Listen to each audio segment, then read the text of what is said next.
Que la paix soit avec tous. Nous sommes toujours avec le frère Bienvenu sur Prépa à l'Évangile éternel. www.prépa-évangile-éternel.com. Nous sommes pour cette exhortation concernant la nouvelle naissance. Comme toujours, l'enseignement se trouve sur notre web TV dans la partie enseignement. Pour l'instant, là, nous allons faire une petite exhortation, d'accord, concernant la nouvelle naissance. Jésus nous dit dans Jean chapitre 3, au verset 3, nous allons lire la parole au nom de Jésus-Christ.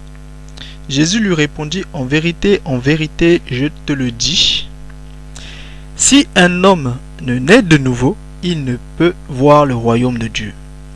Jésus dit ici à Nicodème, qui est docteur en fait en Israël, qui est venu le voir, et Jésus lui dit, si un homme ne naît de nouveau, il ne peut voir le royaume de Dieu. Ah, très important. Le royaume de Dieu, ce royaume que Dieu avait promis par l'intermédiaire de la descendance du roi David, le Messie, ce royaume va venir sur terre, mais de manière spirituelle.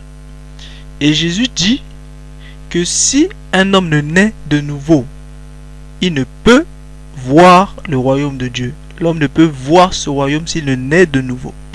Ça veut dire que quiconque n'est pas né de nouveau ne peut pas voir le royaume de Dieu. C'est très important. Et on va comprendre en fait au fur et à mesure.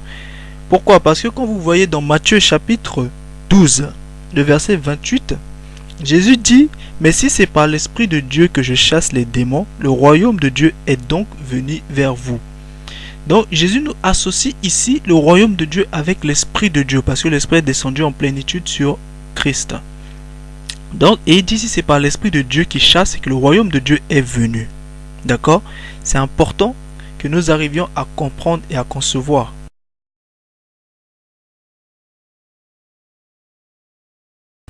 Dès que le royaume de Dieu est descendu sur Christ, dès que l'Esprit de Dieu est descendu sur Christ, le royaume de Dieu est venu vers les hommes. Et Jésus dit, ce royaume qui est venu, il est impossible en fait à l'homme de le voir s'il ne naît de nouveau. Vous comprenez? C'est pourquoi lorsque vous voyez dans Jean chapitre 14, lorsque l'on arrive dans Jean chapitre 14, il nous est dit au verset 17, l'Esprit de vérité, c'est-à-dire l'Esprit de Dieu, le Saint-Esprit, que le monde ne peut recevoir parce qu'il ne le voit point et ne le connaît point, mais vous le connaissez car il demeure en vous et il demeure avec vous, et il sera en vous. Vous voyez, l'Esprit de vérité, le monde ne le connaît pas et ne le voit pas. Donc ça confirme exactement ce que Jésus nous dit ici, c'est que le royaume de Dieu, qui est l'Esprit de Dieu, d'accord, ce royaume de Dieu n'est pas visible pour le monde. Donc quiconque n'est pas né de nouveau ne peut voir ce royaume et ne le connaît même pas. Donc vous pouvez parler du royaume de Dieu à quelqu'un qui n'est pas né de nouveau, il ne le connaît pas et ne le voit pas, donc il ne va pas vous croire. Il faut d'abord qu'il y ait la nouvelle naissance. Et c'est ce que Jésus dit ici. Si un homme ne naît de nouveau, il ne peut voir le royaume de Dieu. Jésus nous dit encore dans le verset 5, Jésus répondit, en vérité, je te le dis, si un homme ne naît d'eau et d'esprit, il ne peut entrer dans le royaume de Dieu. Jésus nous dit ici qu'il faut naître d'eau et d'esprit pour entrer dans le royaume de Dieu. Si un homme ne naît d'eau et d'esprit, il ne peut entrer dans le royaume de Dieu. Si un homme ne naît de nouveau, il ne peut voir ce royaume. Et s'il ne naît d'eau et d'esprit, il ne peut entrer dans ce royaume. Il ne le voit pas et il n'y entre pas non plus. Donc, on comprend ici que le royaume de Dieu consiste en fait, lorsque l'Esprit de Dieu est descendu parmi les hommes, le royaume de Dieu est descendu. Mais nous voyons que cet esprit, il est impossible au monde de le voir ni de le connaître. Et c'est normal, vu que Jésus a dit, il faut que la personne naisse de nouveau. D'où l'importance de la nouvelle naissance. Donc nous allons voir en fait qu'est-ce que la nouvelle naissance. Car c'est primordial pour pouvoir voir le royaume de Dieu, c'est-à-dire l'Esprit de Dieu, et entrer dans le royaume de Dieu. Car Dieu est esprit, ne l'oubliez pas. Lorsque vous voyez dans Ézéchiel, concernant la naissance d'eau, d'accord, concernant la naissance d'eau, Ézéchiel chapitre 36 au verset 25 nous en parle. La naissance d'eau. Nous commençons d'abord par cette naissance d'eau parce que Jésus dit si un homme ne naît d'eau et d'esprit, il ne peut entrer dans le royaume de Dieu. Qu'est-ce que la naissance d'eau? Nous voyons dans Ézéchiel chapitre 36 verset 25, il nous est dit, nous lisons la parole, je répandrai sur vous une eau pure et vous serez purifiés. Je vous purifierai de toutes vos souillures et de toutes vos idoles. Donc en fait, Dieu va répandre en fait une eau sur son peuple afin de les purifier de leurs souillures et de leurs idoles. Vous pouvez aussi aller dans Ésaïe chapitre 44, le verset 3 qui parle en fait de la même chose. Dieu va répandre en fait de l'eau sur cette terre desséchée, etc. Lorsque vous allez dans Hébreux chapitre 10 au verset 29, la Bible nous parle en fait ici du corps qui sera lavé d'une eau pure. Vous comprenez? Donc, Dieu va purifier notre corps. Le corps va être lavé d'une eau pure. D'accord? On va comprendre en fait au fur et à mesure. Hébreux chapitre 11 verset 29 nous dit que par la foi, Moïse fait entrer le peuple dans la mer Rouge pour traverser la mer. C'est par la foi qu'il fait ça. D'accord? Et vous voyez que les Égyptiens vont tenter de traverser eux aussi derrière le peuple d'Israël. Mais Dieu va les faire périr et ils seront engloutis en fait par l'eau. Pourquoi Dieu a fait ça? Il faut que ce soit la volonté de Dieu. C'est-à-dire lorsque vous allez plonger dans l'eau, le baptême d'eau, cette naissance d'eau, il faut que ça vienne de la volonté de Dieu. Or, Dieu a dit à Israël de passer. Donc, ce baptême a pu permettre à Israël d'être sauvé. Mais Dieu n'avait pas dit à l'Égypte avec Pharaon et toute son armée de passer eux aussi à travers l'eau. Et ils vont vouloir en fait malgré tout passer à travers l'eau et ils vont être détruits. Ça veut dire que lorsque vous allez pour passer à travers l'eau, il faut que ce soit la volonté de Dieu. Sinon, vous serez détruits. C'est très important. Vous voyez ce passage dans Exode chapitre 14, le verset 22 et le verset 23 vous explique en fait ce qui s'était passé. Lorsque vous allez dans Marc chapitre 1, le verset 8, on voit que celui qui baptisait d'eau, c'était Jean-Baptiste. D'accord? Vous pouvez voir aussi dans Luc chapitre 1, verset 17, Jean-Baptiste dit en fait qu'il fait le baptême de la repentance afin de ramener le cœur à faire le bien, ramener les rebelles à la sagesse. Vous comprenez? À la sagesse de qui? Des justes. Et préparer un peuple disposé à recevoir son Seigneur, à recevoir son Dieu. Préparer le peuple à recevoir le royaume de Dieu. Vous comprenez? Lorsque vous allez dans Actes chapitre 19 verset 4, nous parle de la même chose. Nous dit que Jean-Baptiste baptisait de l'eau afin d'amener les gens à la repentance, disant aux gens de croire à celui qui vient après lui, qui lui baptisera en fait du Saint-Esprit et de feu. D'accord? Lorsque vous allez dans Luc chapitre 3, le verset 7 au verset 9, il nous est dit que avant d'être purifié par l'eau, il faut avoir produit des fruits dignes de la repentance. C'est très important. Ça veut dire quoi les fruits dignes de la repentance? On l'a vu dans l'exhortation sur la repentance aux œuvres mortes. Il y a par exemple aider les pauvres, ne pas extorquer plus que ce que l'on a, ne pas voler, ne pas mentir, etc.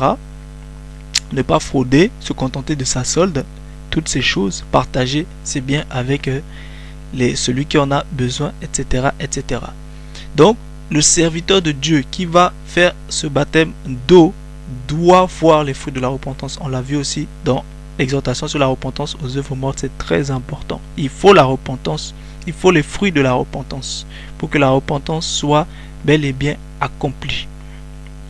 Donc, on comprend ici que entrer dans l'eau avec un cœur, il faut entrer en fait dans l'eau avec un cœur repenti, afin d'être purifié par l'eau des souillures et des idoles.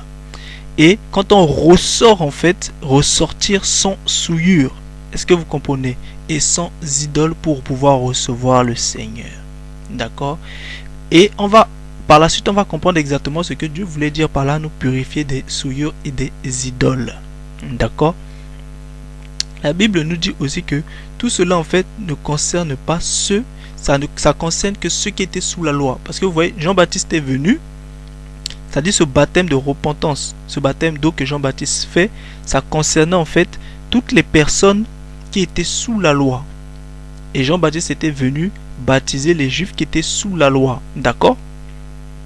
Lorsque vous allez dans Actes chapitre 8, versets 35 à 39, il est dit que le baptême d'eau, ici il s'agit en fait du baptême d'eau de l'eunuque éthiopien qui va être baptisé par Philippe. D'accord? Ce baptême est un baptême pour la confirmation de la réception de la parole de Dieu, c'est-à-dire la réception de la vérité par l'eunuque éthiopien. Quand l'eunuque éthiopien a reçu la parole de la vérité, Philippe va le baptiser pour confirmer qu'il a bien reçu la vérité. Vous vous rendez compte ici que ce baptême d'eau que Philippe vient de faire à l'eunuque éthiopien n'est pas le même baptême d'eau que Jean-Baptiste avait fait. Parce que Jean-Baptiste baptisait les gens pour les préparer à recevoir le Seigneur. Jean-Baptiste n'avait pas annoncé la vérité. Est-ce que vous comprenez? Mais quand Philippe va baptiser l'eunuque éthiopien, Philippe va le baptiser après lui avoir annoncé la vérité et après qu'il ait cru à la vérité. C'est très important, ce n'est pas le même baptême d'eau ici. Le baptême d'eau de Jean-Baptiste, il fallait d'abord se repentir, avoir les fruits de la repentance. Et ce baptême concernait en fait le peuple d'Israël, d'accord? Parce qu'ils étaient sous la loi.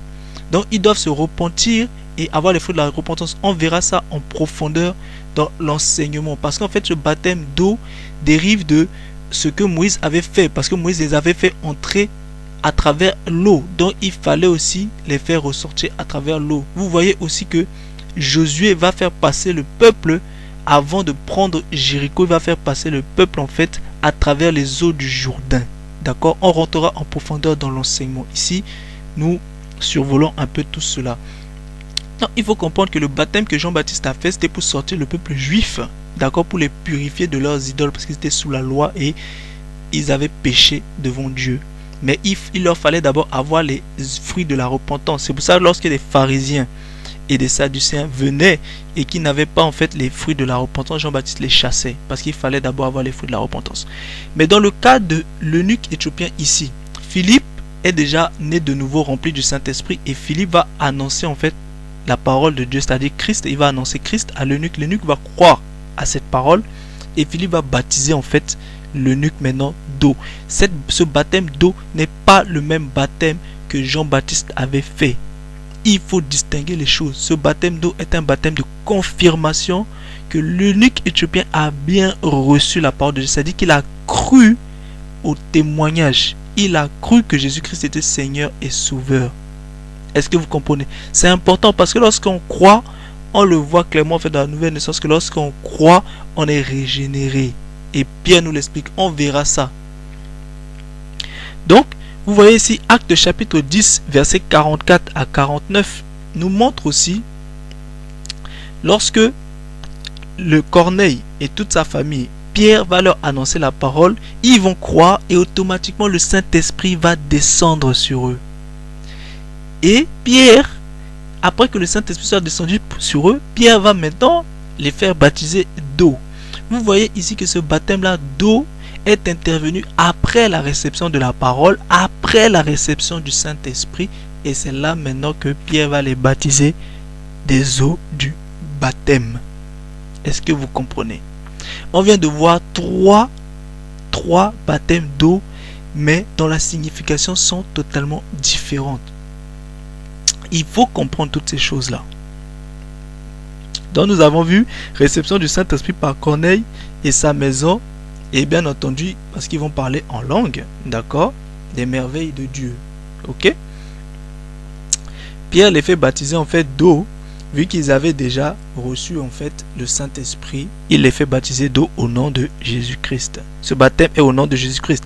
Et vous remarquez que le baptême que Jean-Baptiste avait fait, c'était pas au nom de Jésus-Christ. Donc comprenez que c'est pas la même chose, c'est pas le même baptême d'eau. Lorsque vous allez dans Actes chapitre 11, le verset 16 au verset 17, on voit ici en fait Jean-Baptiste, on nous explique que Jean-Baptiste en fait, Jean, baptisait d'eau, d'accord? Mais les disciples de Jésus, eux, ils sont baptisés du Saint-Esprit. Ça veut dire quoi? Ça veut dire que le baptême d'eau qui est fait, c'était un baptême de confirmation. Il y a eu le baptême d'eau de confirmation de la réception de la parole de Dieu. Il y a eu aussi le baptême d'eau que Pierre avait fait à la famille de Corneille, qui était le baptême parce qu'ils avaient déjà en fait reçu le Saint-Esprit. D'accord? On comprend ici que les disciples de Jean baptisaient d'eau, mais les disciples de Jésus, eux, ils sont baptisés du Saint-Esprit. C'est pourquoi le Saint-Esprit n'avait pas attendu que les Pierre baptisent d'abord la famille de Corneille avant que Dieu donne le Saint-Esprit à Jésus-Christ et que Jésus-Christ envoie le Saint-Esprit, parce que c'est Jésus-Christ qui envoie le Saint-Esprit sur les disciples. Donc si Dieu donne le don du Saint-Esprit, il ne faut pas refuser les eaux du baptême. Est-ce que vous comprenez? Et c'est pourquoi Pierre va baptiser en fait la famille de Corneille d'eau.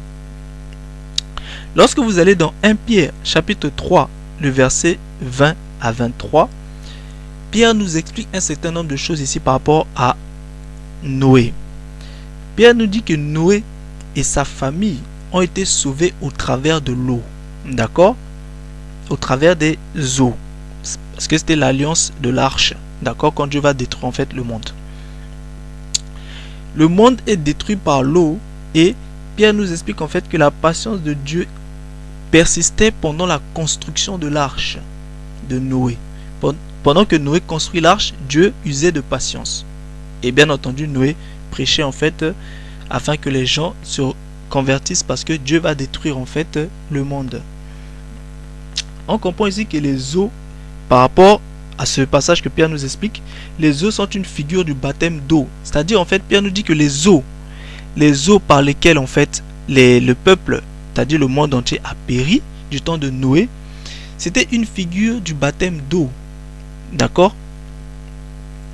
On comprend que lorsque on est baptisé en fait d'eau, c'est l'engagement d'une bonne conscience envers Dieu. On le retrouve aussi dans Luc chapitre 7 verset 29 à 30.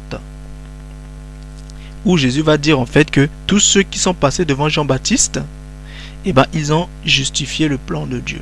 C'est-à-dire les pharisiens et les sadducéens qui ne sont pas passés et les scribes, ils n'ont pas justifié en fait le plan de Dieu. Ils ont annulé le plan de Dieu dans leur vie. Donc on comprend que le baptême d'eau est l'engagement d'une bonne conscience. Dieu disait en fait qu'il allait purifier des souillures par l'eau qu'il allait verser. Mais l'eau du baptême dont il était question ici, c'était pour purifier la conscience de l'homme. La conscience, purifier la conscience des souillures et de l'iniquité, des péchés, etc., etc. Il s'agissait ici de la conscience de l'homme. Le baptême d'eau, c'est pour purifier la conscience de l'homme, pour que l'homme ait un bon engagement fait devant Dieu.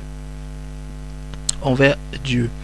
On comprend aussi que ce n'est pas la purification du corps, comme c'était dit. Le baptême d'eau n'est pas la purification du corps. Le baptême d'eau est la purification de la conscience. C'est important de comprendre. Le baptême d'eau sauve, non pas par lui-même. Est-ce que vous comprenez? C'est pas par le baptême lui-même que nous sommes sauvés. Mais si nous sommes sauvés, c'est par la résurrection de Jésus-Christ. D'accord? Donc si le baptême d'eau nous sauve, c'est par la résurrection de Jésus-Christ. Alors ça veut dire que si on croit au baptême d'eau, il faut automatiquement qu'on croit en la résurrection de Jésus-Christ. Parce que c'est la résurrection de Jésus-Christ qui va nous sauver. C'est important. Le baptême d'eau nous sauve, mais par la résurrection de Jésus-Christ. Si Jésus n'est pas ressuscité, le baptême d'eau ne vous sauve en aucun cas. Mais si Jésus est ressuscité, le baptême d'eau sauve. D'accord? Éphésiens chapitre 5, verset 26, nous dit que nous sommes purifiés par le baptême d'eau. Nous avons vu que c'est la purification de la conscience et l'engagement d'une bonne conscience envers Dieu, la justification du plan de Dieu. D'accord? Et nous voyons aussi que ce passage nous dit aussi que et nous sommes sanctifiés par la parole de Dieu. Donc vous comprenez que ce qui nous sanctifie, c'est la parole de Dieu. Ce qui nous purifie notre conscience, c'est le baptême d'eau. Ce qui nous sanctifie, c'est la parole de Dieu. Ici, ça c'était vraiment pour le baptême d'eau, pour la naissance d'eau. Vous comprenez? par la résurrection, bien entendu, de Jésus-Christ. Nous allons voir maintenant la naissance d'esprit. Qu'est-ce que Dieu voulait dire par là concernant la naissance d'esprit? Toujours notre maître passage, cette fois-ci le verset 26 de Ézéchiel chapitre 36, d'accord, dans lequel en fait Dieu nous dit, je vais lire la parole au nom de Jésus-Christ: je vous donnerai un cœur nouveau et je mettrai en vous un esprit nouveau. J'ôterai de votre corps le cœur de pierre et je vous donnerai un cœur de chair. Voilà cette promesse qui avait été faite dans Ézéchiel chapitre 36 verset 26. Dieu dit qu'il va nous faire un don d'un cœur nouveau, un cœur de chair, afin de remplacer notre cœur de pierre. D'accord? Nous pouvons voir aussi cela dans Matthieu chapitre 15 verset 19.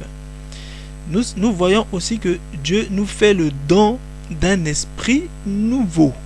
D'accord? Le don d'un esprit nouveau. Donc, la naissance d'esprit concerne premièrement un cœur nouveau et un esprit nouveau. D'accord?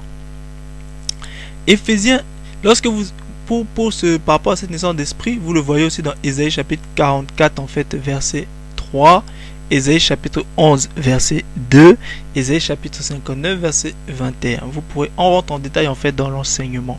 Ici c'est l'exhortation. Lorsque vous allez dans Éphésiens chapitre 5 verset 26, on l'a vu lorsqu'on parlait en fait de la naissance d'eau.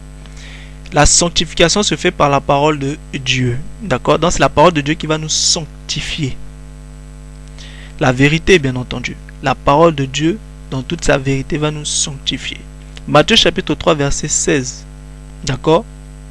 Dans ce passage, nous voyons en fait la descente de l'Esprit de Dieu sur Jésus-Christ.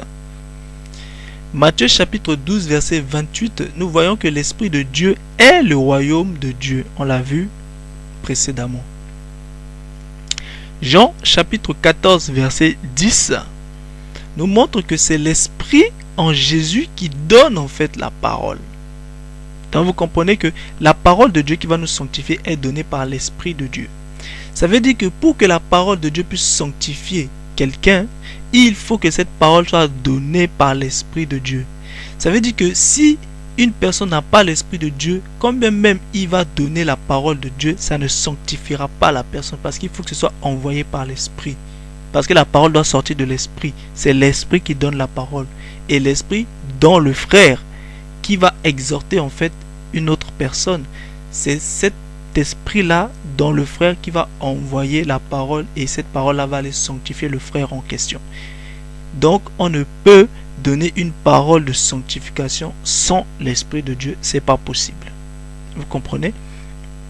Lorsque on voit dans Jean chapitre 17 au verset 8, d'accord, ici Jésus a donné en fait les paroles que Dieu lui a données.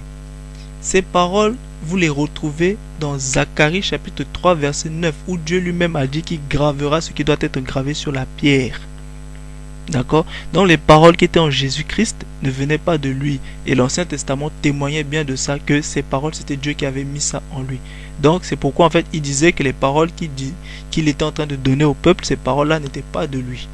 D'accord? C'était du Père qui était en lui. Lorsque vous allez dans Jean chapitre 17, le verset 17, on voit que la parole de Dieu est la vérité. D'accord?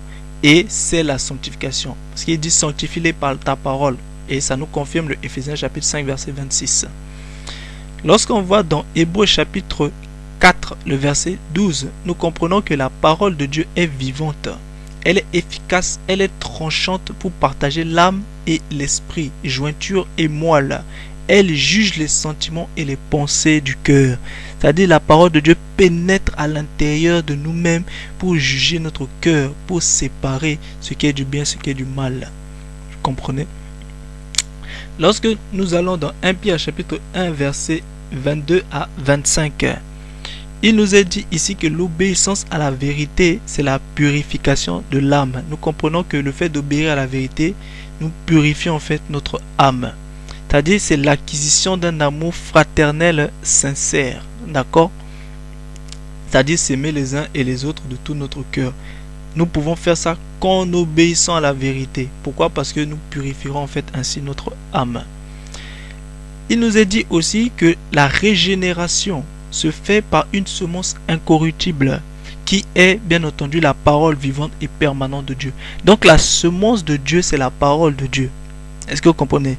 Autant la semence de l'homme, c'est les spermatozoïdes et autres que la science vous montre, autant la semence de Dieu, c'est la parole de Dieu. Vous comprenez? C'est pourquoi lorsque Dieu habite en vous, comme on l'a vu précédemment, quand Dieu habite en vous, vous pouvez semer la parole de Dieu dans un autre frère, afin que cette parole puisse croître. Pourquoi? Parce que c'est l'Esprit de Dieu en vous qui sème, parce que vous êtes le temple de Dieu, on l'a vu auparavant. Lorsque nous allons dans Jacques chapitre 1 verset 18, nous comprenons que nous sommes engendrés par la parole de Dieu pour être les prémices de ses créatures. Vous comprenez? Donc vous avez vu que la naissance d'eau, c'était pour nous sauver et pour nous purifier notre conscience afin de nous amener véritablement à Dieu. Et lorsque nous avons entendu la parole de Dieu, cette parole, c'est cette parole de Dieu qui va nous engendrer. Cette parole de Dieu va nous donner une naissance. D'accord? Engendrer. Parce que cette parole est la semence. Elle va engendrer en fait. Elle va être semée à l'intérieur de nous. Afin que nous soyons les prémices de ces créatures, comme il est dit dans Jacques chapitre 1 verset 18. Dans 1 Jean chapitre 3 verset 9, il est dit que celui qui est né de Dieu ne pratique plus le péché, car la semence de Dieu demeure en lui. La semence de Dieu qui est la parole de Dieu. La parole de Dieu ne pêche pas. Donc, si vous avez été engendré par la parole de Dieu, vous ne devez pas non plus pécher.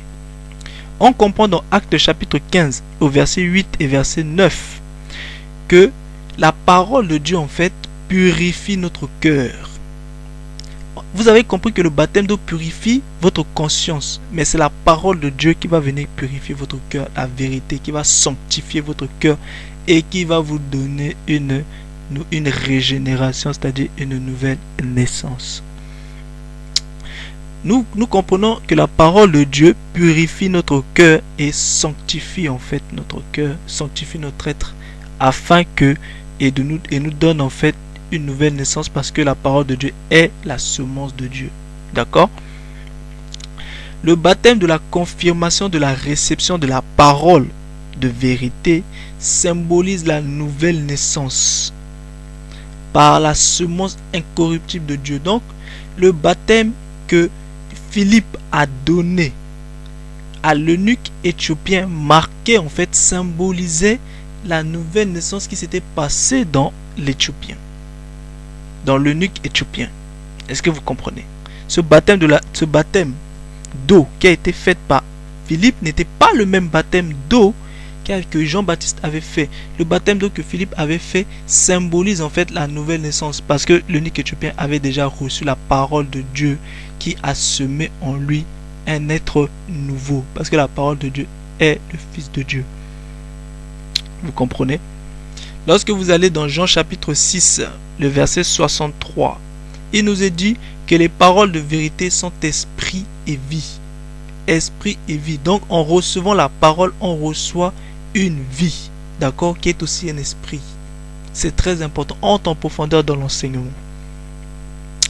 Il faut comprendre que recevoir Christ, comme il est dit dans Jean chapitre 1, verset 14, le verset 4 et le verset 1 et 13, d'accord, nous recevons en fait Christ. Nous voyons aussi dans Jean chapitre 5, le verset 26. Nous allons le voir. Jean chapitre 5, au verset 26, nous dit, Jean chapitre 5, le verset 26 nous dit, car comme le Père a la vie en lui-même, ainsi il a donné au Fils d'avoir la vie en lui-même. Donc vous comprenez que lorsque vous croyez en fait au Fils, vous recevez la parole, vous recevez le Fils. Et comme le Fils a la vie en lui-même, vous aussi vous avez la vie en vous-même. Est-ce que vous comprenez? C'est pour ça que lorsque vous recevez la parole, vous revêtez en fait le Fils. Parce que le Fils a la vie en lui-même. Et c'est ce qui est dit aussi dans Jean chapitre 1. Car dans la parole en fait, il y a la vie. Et cette vie est la lumière des hommes. Donc pour avoir la lumière en soi, il faut recevoir la parole. Et la lumière qui est la vie va nous donner en fait une nouvelle vie. Vous comprenez? C'est-à-dire qui est Christ. Et il faut comprendre que la vie est aussi, la parole est esprit et elle est aussi vie. D'accord? Donc Jésus-Christ est la parole de Dieu, d'accord? Il a en lui une âme qui est sa vie. Et c'est très important, et aussi un esprit qui est aussi la lumière. Parce que la vie est la lumière. D'accord? Jean chapitre 14, au verset 16 et 17, nous dit que le Saint-Esprit est l'Esprit de la vérité et c'est un autre consolateur. Donc vous comprenez ici qu'après avoir reçu la parole de Dieu, qui est le Fils de Dieu, maintenant, naître d'esprit, la naissance d'esprit se fait par la parole que l'Esprit vous donne. Et l'Esprit, après vous avoir donné la parole, il lui-même vient maintenant en vous. C'est l'Esprit qui envoie la parole. Même si c'est un serviteur de Dieu qui est né, parce qu'il est déjà le temple de l'Esprit, lorsqu'il parle et qu'il vous donne la parole, en fait, c'est l'Esprit qui envoie la parole parce que l'Esprit est en lui. Ensuite, quand vous avez déjà reçu la parole va vous régénérer. Et maintenant, après vous avoir régénéré, la parole l'Esprit maintenant va descendre afin de vous former véritablement. C'est pourquoi, en fait, il est dit que l'Esprit de l'Éternel m'a formé. Parce que l'Esprit, quand il vient, en fait, il forme en fait cette semence qu'il avait semée, cette nouvelle créature qu'il avait semée, il vient la former. Donc vous comprenez que le Saint-Esprit, qui est l'Esprit de vérité, qui est un autre consolateur, il est l'Esprit de la vérité, d'accord? L'Esprit de la parole. Le Saint-Esprit est différent de la parole. C'est bien, il faut distinguer en fait les deux. C'est deux êtres, mais qui sont un. Quand l'Esprit vient habiter dans son corps qui est la parole. Est-ce que vous comprenez? Donc, la parole est le corps de l'Esprit et l'Esprit vient habiter en fait dans son corps qui est la parole. Donc, pour que l'Esprit vienne en vous, il faut d'abord que vous ayez la parole. Parce que l'Esprit vient habiter dans son corps qui est la parole. Et vous le voyez dans Jean chapitre 1. La vie se trouve à l'intérieur de la parole. D'accord? Donc, nous voyons que l'Esprit, c'est-à-dire l'Esprit, lorsque Jésus est là, il est bel et bien le Fils en fait du Saint-Esprit. C'est pourquoi le Saint-Esprit vient habiter dans l'Esprit, d'accord, dans l'Esprit en fait, dans l'Esprit de l'homme. Le Saint-Esprit vient habiter en fait dans l'Esprit de l'homme, qui est lui-même en fait le Christ lorsque vous êtes régénéré. Quand vous êtes régénéré, le Saint-Esprit vient habiter dans votre esprit, d'accord, et il témoigne à l'Esprit qu'il est le Fils de Dieu. Et vous le retrouvez dans Romains chapitre 8 verset 16. Ouais, on voit aussi tout ça dans 2 Corinthiens chapitre 1, le verset 22. 2 Corinthiens chapitre 1, le verset 22. Vous pouvez aussi aller aussi dans Romains chapitre 8, le verset 9, Luc chapitre 1, verset 35 et Jean chapitre 14, verset 10. J'avance un peu vite comme c'est une exhortation. Lorsque vous allez dans Tite chapitre 3, le verset 5 à 6, chapitre 3 verset 5 à 6, vous vous rendez compte que Dieu sauve l'homme par le baptême de la régénération, d'accord, et le renouvellement du Saint-Esprit, comme on l'avait vu. Le baptême de la régénération, c'est-à-dire la parole de Dieu, et le renouvellement du Saint-Esprit avec l'Esprit de Dieu qui vient renouveler en fait toutes choses en nous, renouveler notre esprit. Et là, ici, c'est la grâce répandue avec abondance par, bien entendu, Jésus-Christ. Tout cela se fait en Jésus-Christ. Donc, quand on parle de la naissance d'esprit, il faut comprendre que l'esprit envoie d'abord la parole et l'esprit lui-même vient maintenant habiter en fait en nous. D'accord? Le baptême d'eau, ça va nous sauver.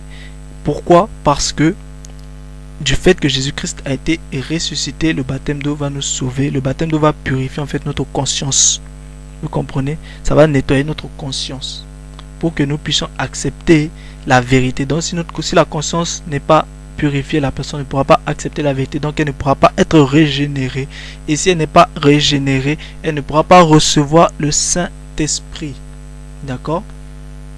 On comprend dans Jean chapitre 16 verset 7 que c'est Jésus, comme on l'avait dit auparavant, qui envoie en fait sur les disciples le Saint-Esprit que le Père lui donne. Vous retrouvez aussi un peu plus de ça dans Jean chapitre 15 verset 26. Vous pouvez aller aussi dans Jean chapitre 14 le verset 26. Dans Luc chapitre 3 verset 16. Lorsque vous allez dans Actes des Apôtres chapitre 15 au verset 8 à 11, nous voyons ici le témoignage de Dieu et le don du Saint-Esprit. Lorsque Dieu en fait témoigne de quelqu'un, Dieu lui donne en fait le Saint-Esprit. 1 Corinthiens chapitre 6 verset 19 nous montre que le corps est le temple du Saint-Esprit. Vous pouvez aussi aller dans 1 Corinthiens chapitre 12, le verset 27 et le verset 13. Que Dieu vous bénisse abondamment concernant en fait cet enseignement sur la naissance d'eau et la naissance d'esprit. La naissance d'eau et la naissance d'esprit. Donc nous avons dit que la naissance d'eau, c'est la purification en fait de la conscience par le baptême d'eau. D'accord, notre conscience est purifiée. La naissance d'esprit, c'est le Saint-Esprit qui nous envoie d'abord la parole qui nous régénère. D'accord. Et lorsque la parole nous a régénéré, le Saint-Esprit lui maintenant descend pour renouveler notre intelligence, notre esprit. Donc, vous comprenez clairement que d'un côté, il y a différents baptêmes d'eau. Il y a l'eau pour le péché, pour la repentance, ce que Jean-Baptiste a fait. Il y a l'eau pour la confirmation de la réception de la parole de Dieu qui dépend du Saint-Esprit. Et il y a l'eau pour la réception. La personne a déjà reçu en fait le Saint-Esprit, c'est ce que Pierre va faire en fait à Corneille et aux siens. Que Dieu vous bénisse, vous êtes toujours sur Prépare l'évangile éternel.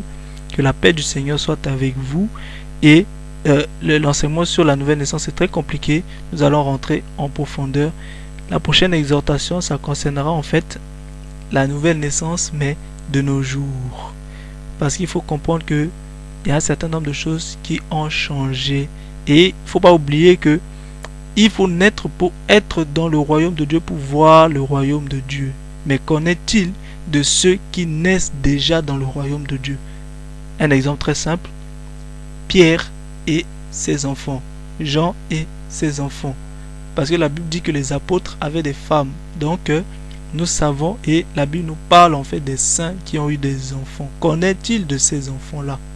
Parce qu'eux sont nés déjà directement dans ce royaume qui était déjà descendu sur terre. Qu'en est-il de ces enfants-là?